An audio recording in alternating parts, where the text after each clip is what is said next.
Deep space. Aboard the alien research vessel Dawn's Hope, the story opens with Captain Vel of the peaceful Keth species detecting an unusual signal from the outer rim.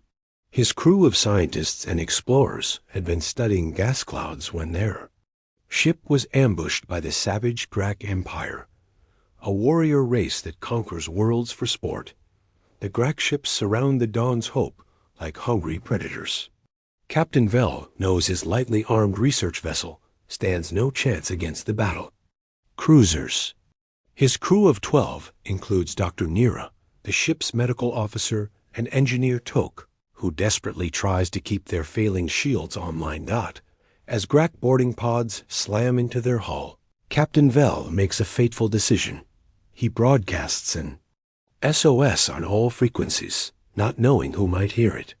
The message is simple. This is Captain Vel of the Keth Republic. We are under attack by unknown hostiles.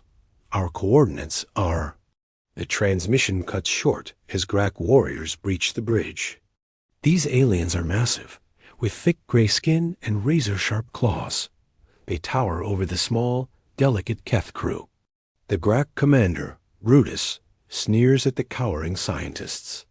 Another weak species for the Empire, Brutus growls. Your world will burn next. Meanwhile, 847 light-years away, the human deep space monitoring station Cerberus picks up the distress signal. Lieutenant Commander Ross, a grizzled veteran of the Terran Defense Force, studies the transmission with interest. Humans had only recently joined the galactic community, and most alien species viewed them with suspicion. Sir, we're getting chatter about humans on the quantum network, reports Sergeant Martinez, the communications officer. They're calling our homeworld a death world again. Ross grins grimly.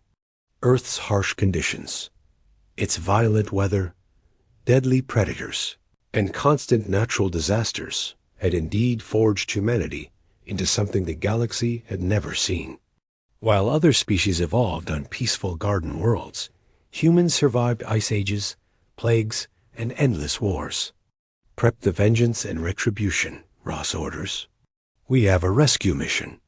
The 2 human destroyers are unlike anything in the known galaxy.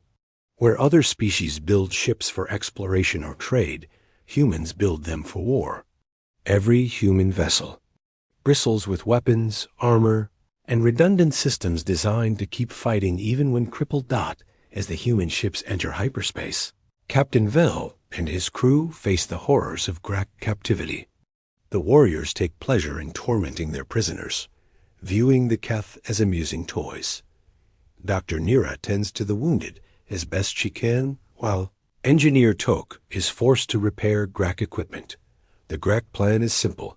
Use the Keth ship's navigation data to locate their homeworld, then launch a full invasion. Billions of peaceful Keth citizens have no idea death is coming for them. Part 1 ends with the human ships dropping out of hyperspace at the ambush site, their sensors immediately detecting the Grak fleet.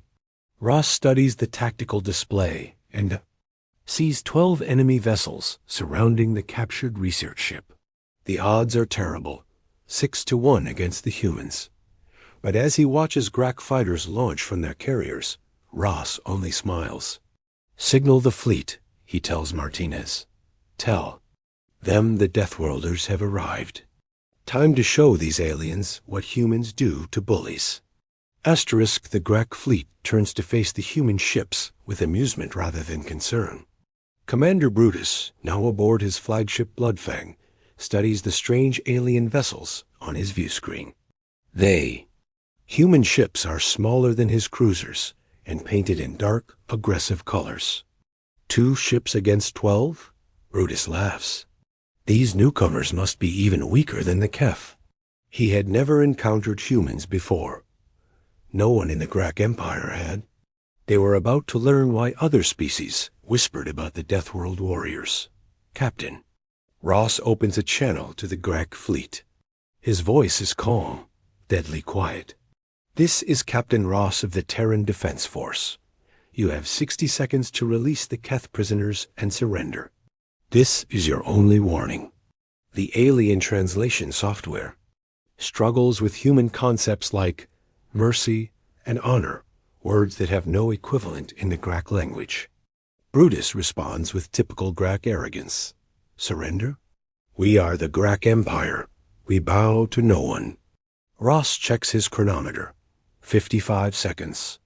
Aboard the captured Dawn's Hope, Captain Vell and his crew hear the transmission through the ships. Damaged speakers. Dr. Nira looks confused. Who are these humans? She whispers. I've heard rumors about a species from a death world, but ...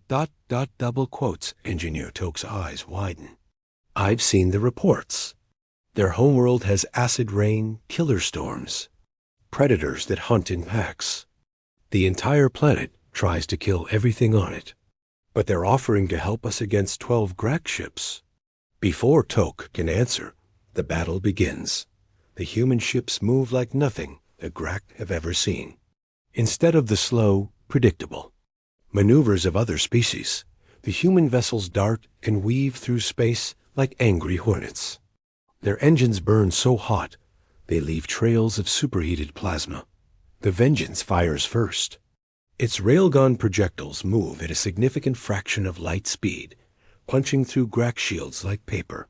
The enemy's energy weapons, designed to gradually wear down defenses, prove useless against human kinetic weapons. Impossible. Brutus roars as his shields fail instantly. How can such primitive weapons? His words die as the Retribution launches a spread of nuclear torpedoes.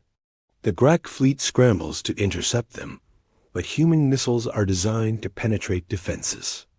Each warhead carries enough power to crack a moon.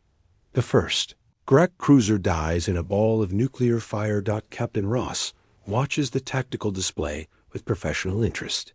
Humans had learned warfare from the most violent predators on Earth. Every human weapon was designed with one purpose: to kill the enemy as efficiently as possible.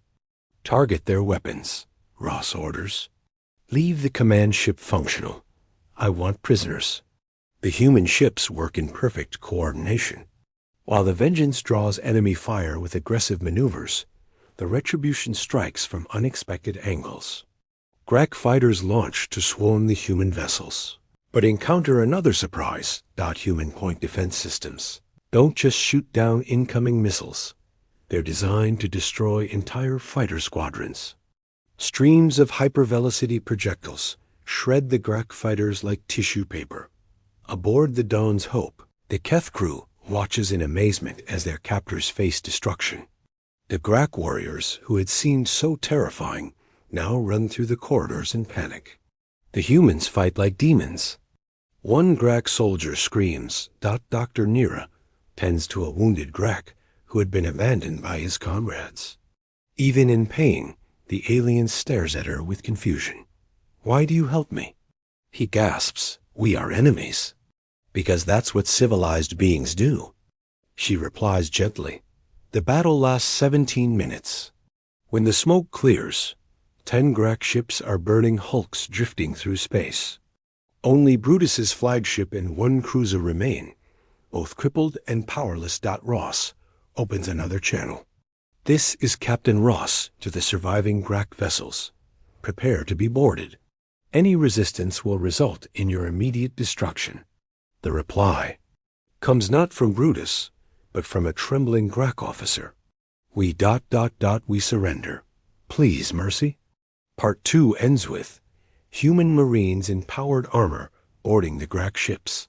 As they storm through the corridors, the Grak warriors, who had terrorized countless peaceful species, flee in terror from the Death World soldiers. Captain Vell and his crew are rescued, but they stare at their human saviors with a mixture of gratitude and fear. They had been saved by warriors from a world so violent it forged killers, unlike anything the galaxy had ever seen. Asterisk the rescue operation. Complete, Captain Ross stood on the bridge of the liberated Dawn's Hope. Around him, Keth crew members worked to restore their ship's systems, while human engineers provided assistance. The size difference was striking. The delicate, Bird-like Keth barely reached the shoulders of the human Marines. Captain Vell approached Ross cautiously. Like most galactic species, the Keth had heard whispers about humans, stories dismissed as exaggerations until now. Captain Ross, Vell began, his voice still shaking, we cannot thank you enough. But I must ask, ... Why did you come?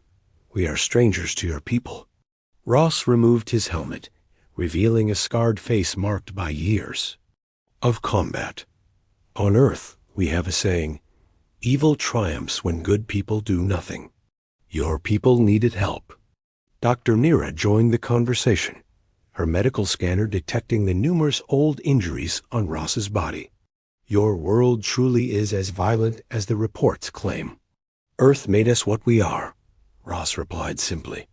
We learned to fight because everything on our planet tried to kill us.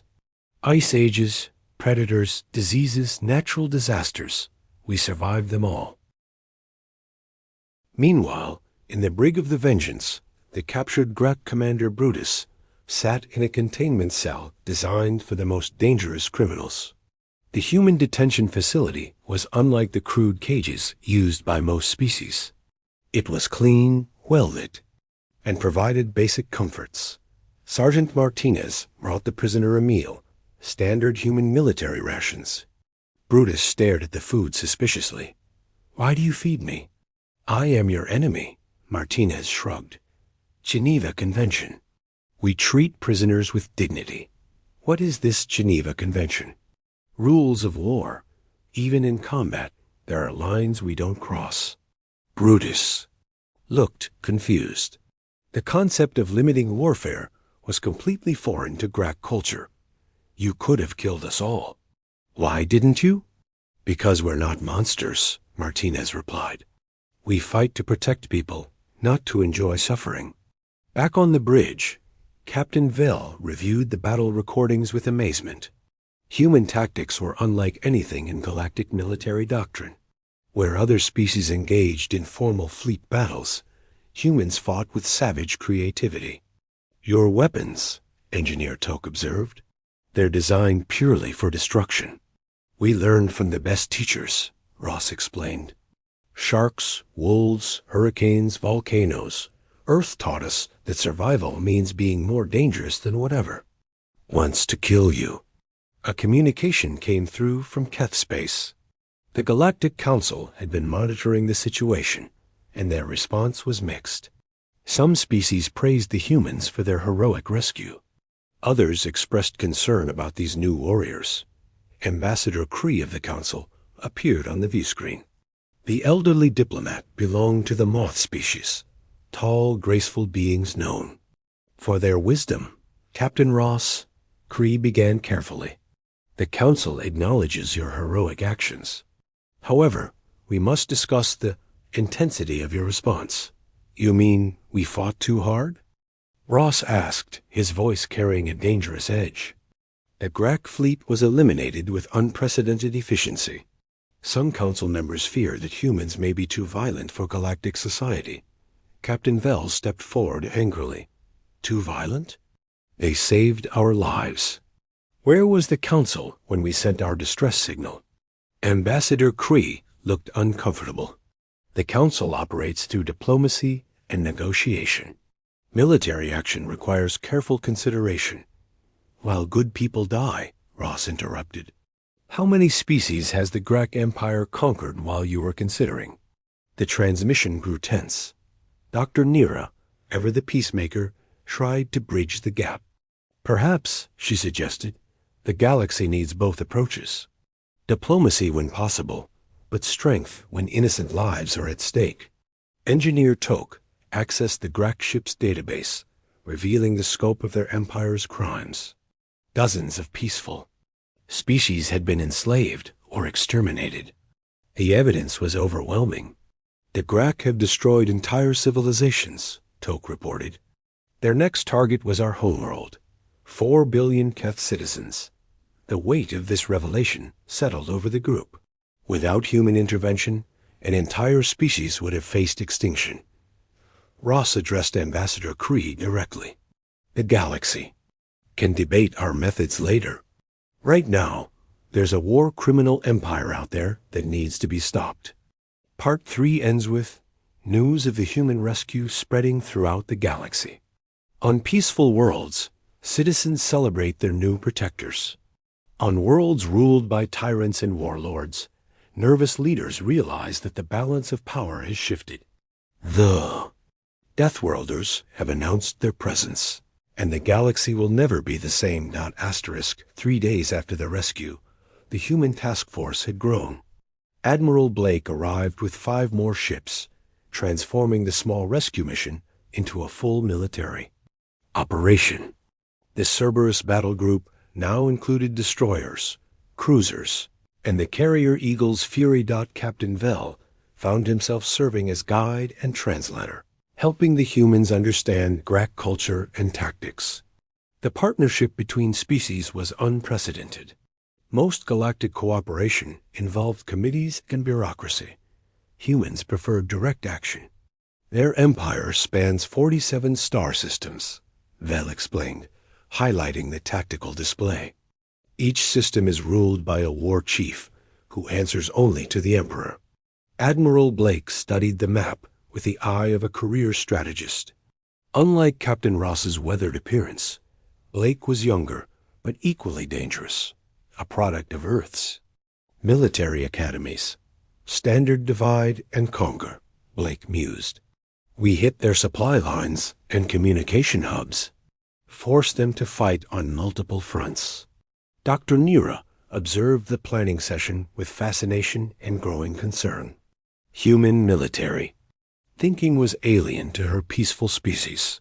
You're planning to invade their entire empire? She asked. We're planning to end their threat, Blake corrected. Every day we delay, more innocent people die. Intelligence reports from the captured Grak database painted a horrifying picture. The Empire operated on a schedule of conquest. Each year, they selected new worlds to attack. The systematic nature of their cruelty was staggering.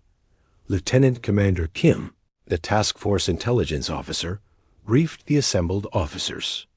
Current Grak operations include the siege of New Harmony, a human farming colony, and raids against the Silk species trade routes. The mention of human colonists changed the atmosphere instantly. Ross's jaw tightened. How many humans? 12,000 colonists, mostly families. Blake's decision was immediate. We move on New Harmony first. Maximum speed. The human fleet departed within hours, their ships pushing engine limits that would terrify other species. Human vessels were built for speed and endurance, reflecting their creator's restless nature. During the journey, cultural exchanges continued between humans and their Keth allies. Engineer Toke marveled at human technology, particularly their approach to redundancy. Your ships have backup systems for the backup systems, he observed. Marine Sergeant Davis grinned. On Earth, if something can break, it will break at the worst possible time. We plan for failure. Meanwhile, on the Grak-besieged world of New Harmony, colonist leader Emma Ward coordinated the desperate defense. The farming community had never expected military action, but humans adapted quickly to danger. Perimeter teams report movement. In Sector 7 came the radio chatter. Emma checked her rifle, a weapon no human farmer should need, but which every human knew how to use. Earth's violent history meant every human was a potential warrior. The Grak siege followed their standard pattern: surround the settlement, cut off supplies, and demand surrender. Most species capitulated within days. Humans were different. This is War Chief Scar addressing the human nest, came the broadcast. Surrender now, and your deaths will be quick. Emma's response was typically human. Come and take it. The Grak had been trying to take it for 3 weeks. Human colonists, armed with hunting rifles and improvised weapons, had held off professional warriors through clever tactics and stubborn determination. Back in space, The human task force received updates from the siege. Blake pushed the engines harder. Knowing every hour meant more civilian casualties. Captain Vell watched the humans work with growing admiration. Their efficiency was remarkable, but more importantly, they genuinely cared about protecting strangers. Why? Do you fight so hard for people you've never met? He asked Ross. Because someone has to, Ross replied. On Earth, we learned that civilization is just an agreement to protect each other. Break that agreement, and you're not civilized anymore. The philosophical discussion was interrupted by sensor alerts. The task force had reached New Harmony's system, where 12 Grak ships maintained the blockade. Admiral Blake studied the tactical situation. The enemy had more ships, but they were spread out around the planet. Human doctrine called for concentrated attacks against divided enemies. All ships, this is Admiral Blake. We're going to hit them fast and hard. No mercy for anyone threatening civilians. The human fleet accelerated toward the planet, their approach detected by Grak sensors. War Chief Scar couldn't believe the readings. Impossible, he growled. The humans send only 7 ships against 12? His lieutenant trembled. Sir, these are the same humans who destroyed Brutus's fleet. Part 4 ends with the human fleet entering weapons range as Grak ships scramble to form defensive positions. On the planet below, Emma Ward and her colonists see explosions lighting up the night sky. Hope begins to replace despair as they realize the cavalry has arrived, and this cavalry comes from a world that breeds warriors. Asterisk. The Battle of New Harmony would be remembered as the moment the galaxy learned what human warfare truly meant. Admiral Blake's task force struck the scattered Grak fleet with surgical precision, targeting their command ships first. War Chief Scar watched in horror as human missiles penetrated his flagship's shields. Unlike the energy weapons used by most species, human ordnance was designed to cause maximum structural damage. Return fire. Scar roared, but his weapons couldn't lock. Onto the rapidly maneuvering human ships. Captain Ross commanded the destroyer Retribution with deadly efficiency. Human naval doctrine emphasized speed and firepower over defensive strength. Strike first, strike hard, and keep moving. Target the troop transports, Ross ordered. Cut off their reinforcements. The Grak had 3 heavy transports filled with warriors intended for the ground assault. Within minutes, all 3 were burning hulks. Thousands of would-be conquerors died before they could harm a single human colonist. On New Harmony's surface, Emma Ward and her defenders watched the space battle through telescopes and sensors. The colonists had endured 3 weeks of siege, but now salvation blazed across the stars. Mama, are those our ships? Asked young Tom Ward, Emma's 8-year-old son. Yes, sweetheart. Those are our people coming to help us. The boy had been born on New Harmony and had never seen Earth, but he understood instinctively that humans took care of their own. In space, the tide of battle shifted decisively.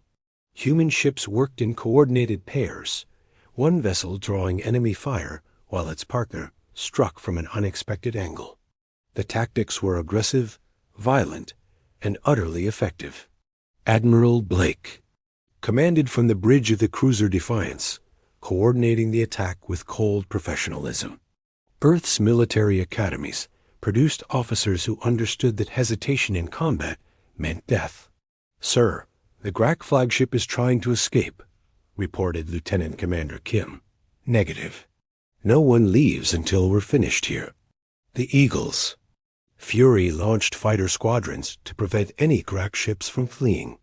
Human pilots, trained in Earth's dangerous skies, outflew alien opponents with contemptuous ease.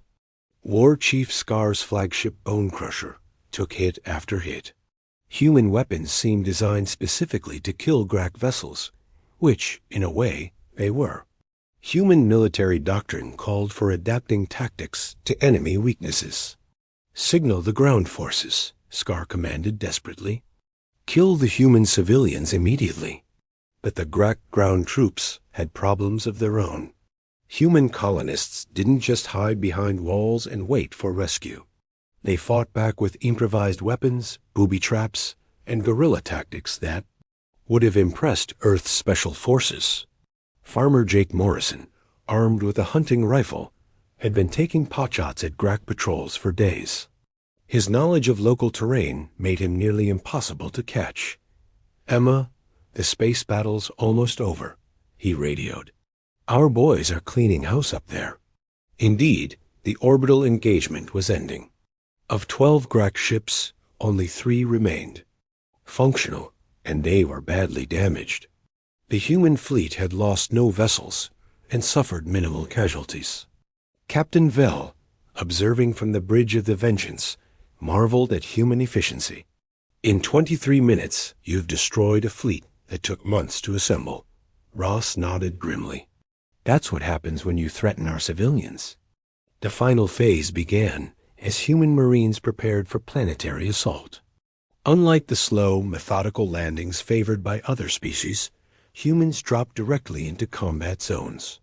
Major Sarah Collins led the first wave, her powered armor allowing her to survive impacts that would kill unprotected soldiers. The Marines landed among the Grak siege lines like falling hammers. "All units, this is Hammer 6. We are on the ground and engaging." The Grak warriors, already demoralized by their fleet's destruction, faced an enemy unlike any they had encountered. Human Marines were trained killers from a world where violence was evolution's favorite teacher. War Chief Scar's last transmission was a warning to the Grak Empire. Beware the humans. They are demons from a cursed world. The battle ended with New Harmony's liberation. Emma Ward and her colonists emerged from their shelters to find Grak forces dead or fleeing. The siege was broken, the threat eliminated. Admiral Blake addressed the rescued colonists via planetary broadcast. "Citizens of New Harmony, this is Admiral Blake of the Terran Defense Force. The immediate threat has been neutralized. You are safe."